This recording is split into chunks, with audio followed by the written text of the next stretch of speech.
Hello, welcome. Thank you for joining us on this edition of News 2. I'm Sandra Gumansing. Happy Friday. In our top story, the battle between WAPA and Public Service Commission continued on Thursday, as we reported, with both sides issuing releases in an attempt to clarify WAPA's request for a base rate hike. Caught in the middle are residents who anxiously await a clear-cut decision. St. Croix Senator Alicia Chucky Hansen has been monitoring the situation closely and says she believes it is time for an independent audit of WAPA.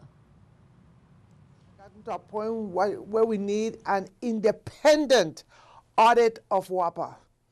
That's what we need at this time. We need to know how much money they're receiving and how they're spending the money. What are the faults? What are the errors? Because this cannot all be put on the backs of the people. We need to know, and it should be an totally independent auditors that look into these books. And in the meantime, I just taken a look, because if they dare put on that increase, I'm ready to do what I've always done with them. Senator Narida Rivera O'Reilly chaired her first committee hearing on Friday when the Committee on Health, Hospitals, and Human Services met in the Fritz Lowette's conference room, St. Croix, where testimonies were given by the Juan F. Louis Hospital and Medical Center officials regarding CMS certification. In her testimony, Aracelis Bermudez Walcott, who is the chairperson of the governing board of directors, said the hospital has to continue to be reconstructed, arranged, and maintained to continue to ensure the safety of the patients, visitors, and its employees. According to the acting CEO, Richard Evangelista, CMS called for a plan of corrections to address their findings, which he said mainly stemmed from issues related to the heating, ventilation, and air conditioning system. The CEO told committee members that the hospital sent CMS on January 9, 2017, a revised plan of correction to address their concerns and a number of attachments that provide evidence of the steps taken to address the cited deficiencies. Both the chairwoman, Senator Rivera O'Reilly, and Senator Kurt Violet spoke of the possibility of abolishing the district boards by transferring all of its functions to the territorial board. Count on two to keep you updated. In December, the Department of Labor launched the MedCert programs, and today at the Department of Labor, American Job Centers in St. Thomas and St. Croix, simultaneously, they officially welcomed participants who have been screened and determined to be eligible to participate in the online programs. They were also assigned personal laptops to begin training on February 9th. We will have more details on Monday's newscast. Here's more. This is Wayne Farrell, Assistant Commissioner at the Virgin Islands Department of Labor. I'm here with my staff, who is proud to present 20 individuals in the St. Thomas District with a career incentive with the Workforce Innovative Opportunities Act, where they are a part of the MedCert International program, where we have 3 gentlemen who's registered with the IT program, and we have 17 ladies who are registered with the medical program, where they will earn a certification to assist them in the future, and hopefully once we get the program ready, they can end it with a job. Governor Mapp approved the remaining funding needed to complete the Estate Barren Spot Community Recreation Center. $200,000 was originally allocated for the recreation center in the original bidding processes. However, Commissioner Cruz reached out to the PFA for the $50,000 that the project is short. This facility will give children access to after-school center, a facility for summer programs, and area residents can hold community activities. The purchase and installation of an emergency generator in the amount of $810,000 was approved for the Golden Grove Adult Correctional Facility. Now, this project will be funded from the overfunding of the Matching Fund Revenue Debt Service Reserve Funds. This request was made by the Department of Corrections in order to satisfy requirements under the U.S. DOJ stipulation agreement. On Thursday at approximately 8:35 p.m., an off-duty officer reported that shots were being fired in the area between the Niski Center and Crown Mountain intersection. They say a suspicious vehicle was reported leaving the area, headed up Crown Mountain at a high rate of speed. Shortly after, the 911 emergency call center reported a male gunshot victim at the hospital. Officers then traveled to the Roy Schneider Hospital and made contact with a black male who sustained multiple gunshot wounds above the body. The male was treated by the on-duty emergency room physician and remains in the hospital. Call police if you have any information that can assist. District Court Senior Judge Raymond Finch on January 31st sentenced Ramon Lacen Santiago, 41 of Puerto Rico, to 10 months in prison for bulk cash smuggling. This year on March 25, 2012, agents of the High-Intensity Drug Trafficking Area Task Force received some information that a co-defendant of Lacen Santiago would be traveling with large sums of money through St. Croix Airport. During a security check of Lacen Santiago and his co-defendant, a canine alerted on 2 bags belonging to them. The bag belonging to Lacen Santiago contained $6,249. A search of his person revealed another $39,000 in his pockets.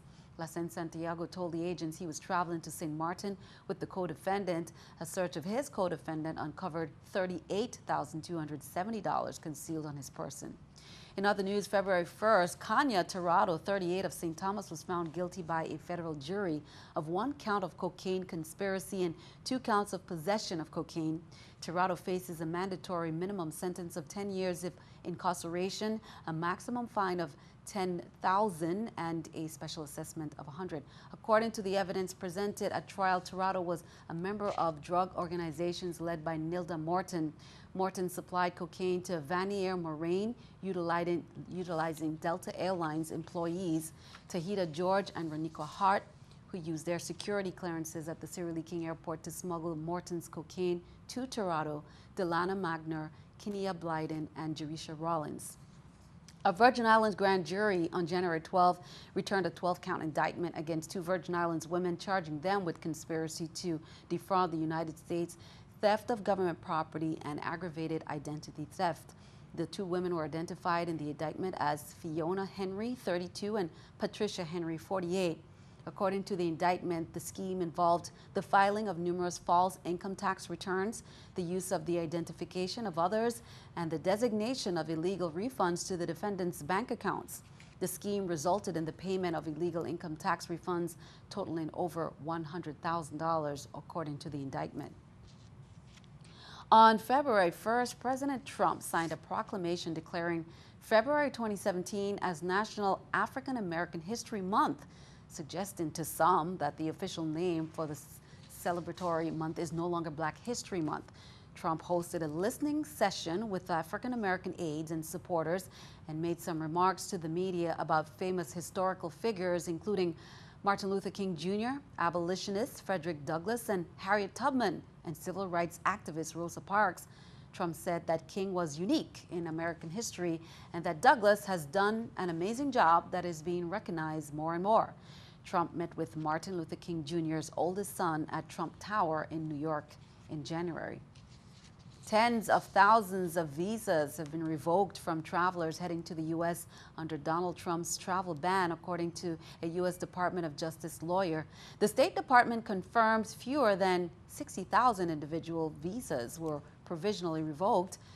The number came during a Virginia court hearing for a lawsuit filed by 2 Yemeni brothers who had flown into Dulles International Airport last Friday and were quickly put on a return flight to Ethiopia.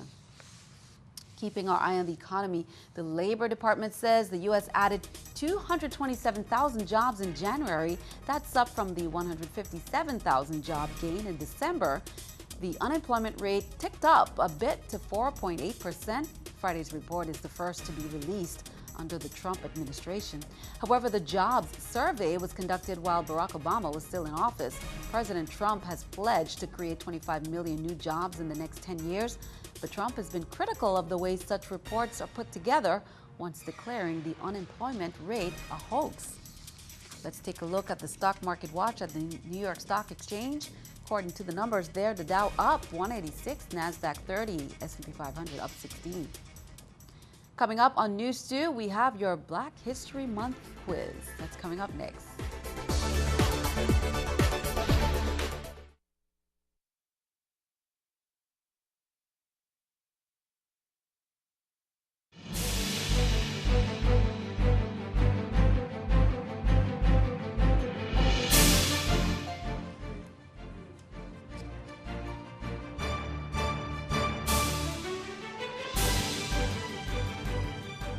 Now for a moment in Black history, welcome back. The Nicholas brothers, do you remember them? They were a tremendously acrobatic tap dancing team of the mid-20th century. The sons of vaudeville musicians, the brothers began singing and dancing as youngsters. Their act developed into an astonishing mix of tap dancing, flips, splits, and other show-stopping moves. They played the Cotton Club alongside luminaries like Duke Ellington and performed on Broadway in the Ziegfeld Follies of 1936 and other shows. Though as African Americans, they often were given just enough screen time for one show-stopping number. In 1991, they were honored at the Kennedy Center for their achievements. Well, Dr. Nicholas Thode Jensen will lecture at the Caribbean Genealogy Library on Saturday, February 4th at 2 p.m. on his research related to the health of enslaved people in the Danish West Indies. His research of historical data related to health care on the plantations of the Danish West Indies, that has been extensive. He is the author of For the Health of Enslaved, Slaves, Medicine, and Power in the Danish West Indies, 1803 to 1848. Nicholas Thode Jensen is an archivist to the Danish National Archives. His work is tied to the archival research of the former Danish West Indies, what is today the U.S. Virgin Islands. He is also a lecturer at the University of Copenhagen in the Department of History, so don't miss that presentation this weekend. In their continued efforts to raise awareness of women facing heart disease, Sigma Theta Omega and Rho Omicron chapters of Alpha Kappa Alpha Sorority Inc., they went red. Members of the sorority united in showing their support for the American Heart Association's Go Red for Women's movement as they shed their pink for red just one day. The entire community was encouraged to join in the fight against heart disease by wearing red in support of stroke and heart disease prevention. Donna Fred Gregory is the president of Sigma Theta Omega chapter, and she's encouraging everyone to log on to www.goredforwomen.org for more information or to make a donation. Gregory is the president again of the Omega chapter. She says heart disease is recognized as the #1 killer of women, taking the life of 1 in 3 women each year. African American women are at increased risk due to factors such as high blood pressure, high cholesterol, obesity, and diabetes. Time for some Caribbean news. Here's the latest.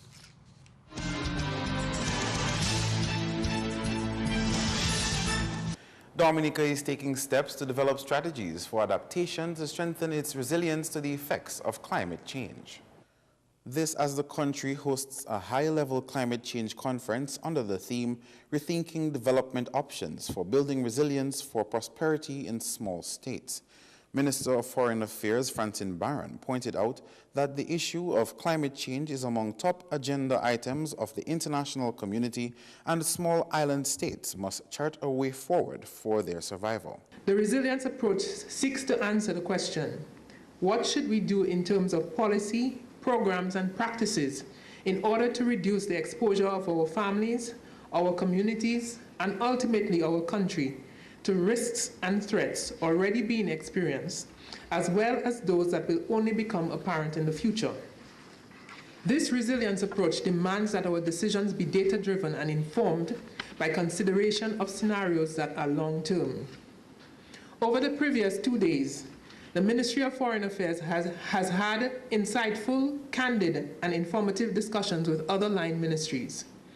All of our heads of our overseas missions participated in those discussions and are here with us today.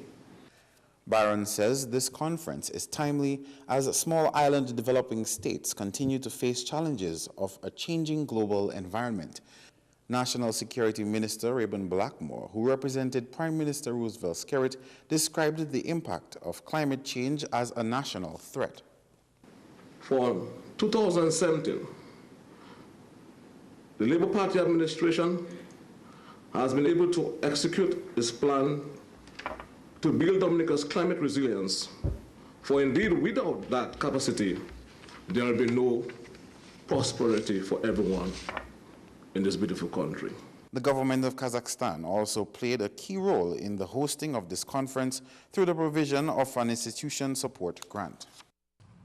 Turn our attention back here at home. Downtown Revitalization Inc. They're proud to present a pre-Valentine's Art on the Town. That's on Saturday, February 4th from 11 a.m. to 7 p.m. They say come out for a day of art and creative enjoyment that aims to bring out the island's local and visiting art lovers to experience some of the best creativity St. Thomas has to offer. Festivities begin at 11 a.m. and last through 7 p.m. Stop by favorite galleries, art jewelers, and shops featuring artisanal merchandise from around the globe. Here's more. People should come to this event because it is going to be fun. It's multifaceted, starting in Roosevelt Park with the variety show. It's a free show of music, dance, like I said, dancing lessons. There's going to be some spoken word, poetry reading, that sort of thing. And then there's the chalk art project at the post office in Post Office Cardell Alley, where 14 middle school kids have come together to well, they've put together a project all about love and their angle and take on love, and it's going to be pretty, it's humorous and it's touching and it's beautiful all in one.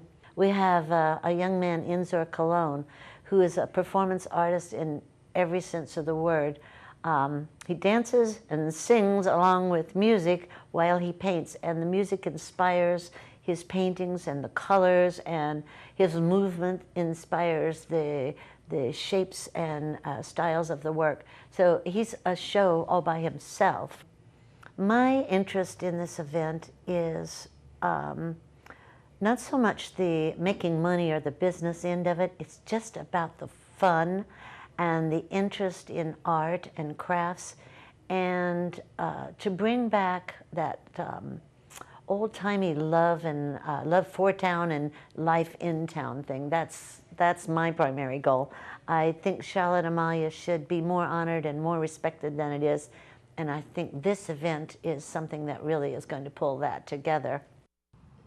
And don't forget to check that out. Also, local art by Pita Gonzalez. That continues. Stop by and support the exceptionally talented local artist. Pita's original paintings, as well as prints of his paintings and postcards, will be on sale. This Saturday marks the third and final display of Pita's works of art. Remember, admission is free. That's this Saturday, February 4th from 10 a.m. to 4 p.m. at the J. Antonio Jarvis House Museum and Cultural Center, located on Polyberg, 2 buildings up from the gas station.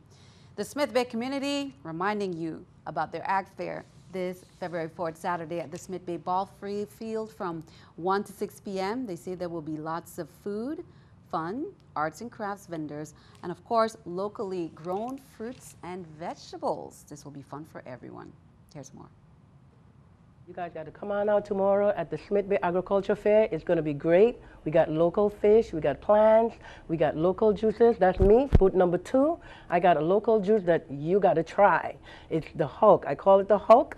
It's spinach, avocado, and banana. We got a little bit of flaxseed, a little bit of chia seed, and a little bit of almond in there. We have bouncers for the children, quadrille dancers, and come on down to booth number 7, where I will make you aware of some of the products that we're currently using that is unhealthy, giving you a healthier alternative. I'm going to be at booth number 5, where you can get your locally woven baskets, locally made here, like these, my hats, and so many others to see. So I'm inviting you guys tomorrow, please, to come and support us. Well, good job, good job. We are so excited out at the Smith Bay organization. This is going to be our first agricultural fair in the community. So we have a lot of events planned. Be sure to check that out. Now, hopping over to St. Croix, downtown Christiansted will be going to the dogs on Saturday with the annual dog parade sponsored by the Crew de Croix. This year's theme is In the Jungle. Now, dogs and their owners will be dressed in colorful costumes as everyone marches through downtown Christiansted and the boardwalk. Registration is at 1 p.m. at Angry Nate's. The parade now, that starts at 2 p.m. with the award ceremony at 3:30 at Kings Alley. There will be live music by Kimberly Hawks and a food drive for the homeless. Let's find out what the weather is going to be like for that. Stick around. Your News2 AccuWeather forecast is coming up next.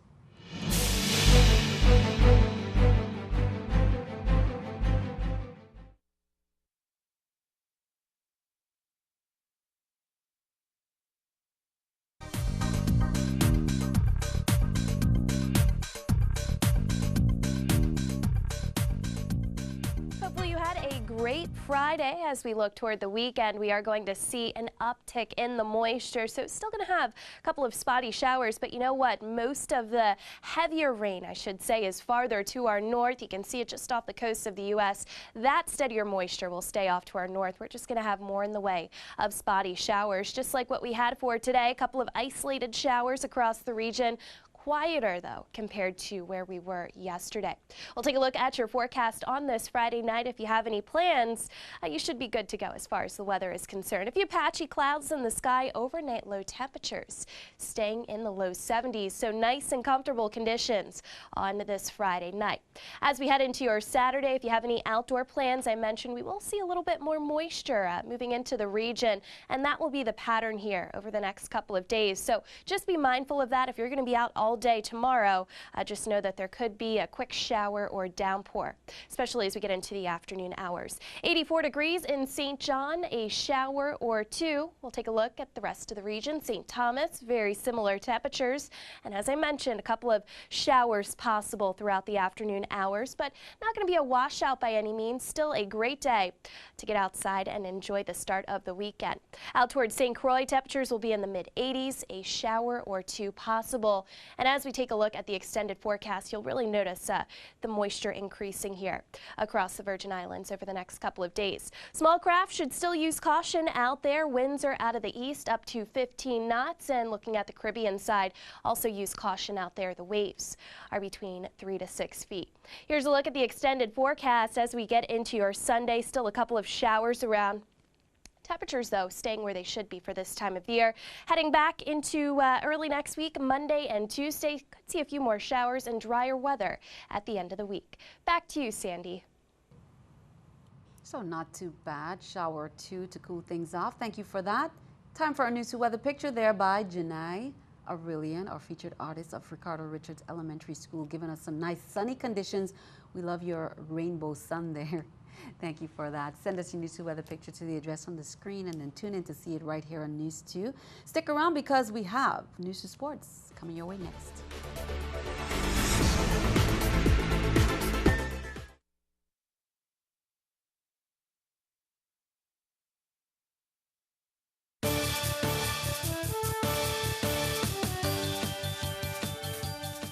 I'm Gary Anthony, and this is News 2 Sports. Yes, the biggest sports day of the year has arrived, the Super Bowl, a day filled with food, drink, cheering, laughter, and crying. The Atlanta Falcons take on the New England Patriots Sunday night, Super Bowl 51 being played in Houston. So let's get right to it. For the Falcons to win, they need to play a perfect game. Their offense is explosive and diverse. QB Matt Ryan threw TDs to 13 different receivers this year, an NFL record. Wide receiver Julio Jones is arguably the best wideout in the NFL. He has size, speed, and toughness. But it's not a one-man show. Wide receiver Mohamed Sanu and running backs Tavon Coleman and Devonta Freeman are almost as dangerous. The Pats defense gave up the fewest points in the NFL this season, and QB Matt Ryan knows what he's up against. You never really know which way they're going to go. They've done a great job at mixing things up all season. I think that's one of the things that New England does extremely well is plan week to week, and they can look very different on film week to week. Meanwhile, Tom Brady and the Pats are in search of their 5th Super Bowl title. You can bet Brady will be on his game throwing to wideouts Julian Edelman and his new best friend, Chris Hogan. And you can count on at least one trick play, like last week's flea flicker. Don't discount the Pats' running game. Running back LeGarrette Blount hammered opposing defenses for 18 touchdowns in the regular season. Now defensively, Coach Bill Belichick knows that their defensive unit will have their hands full. One guy can't stop them, and we can't just stop one guy. They have too many great players, and they're very well coached by Coach Shanahan and his offensive staff. They create a lot of problems for the defense. We're going to have to play good team defense, do a good job of coaching. I'm sure we're going to have to make some in-game adjustments and figure out some things as we go. My prediction, given my well-documented dislike for the Pats, I see a close, high-scoring affair. The turnover battle will be even, which will give the Falcons the advantage as they soar, I said soar, to the upset, 31-27. Finally, baseball fans, it's never too early to get your fix. The 2017 Caribbean World Series is in full swing from Culiacan, Mexico.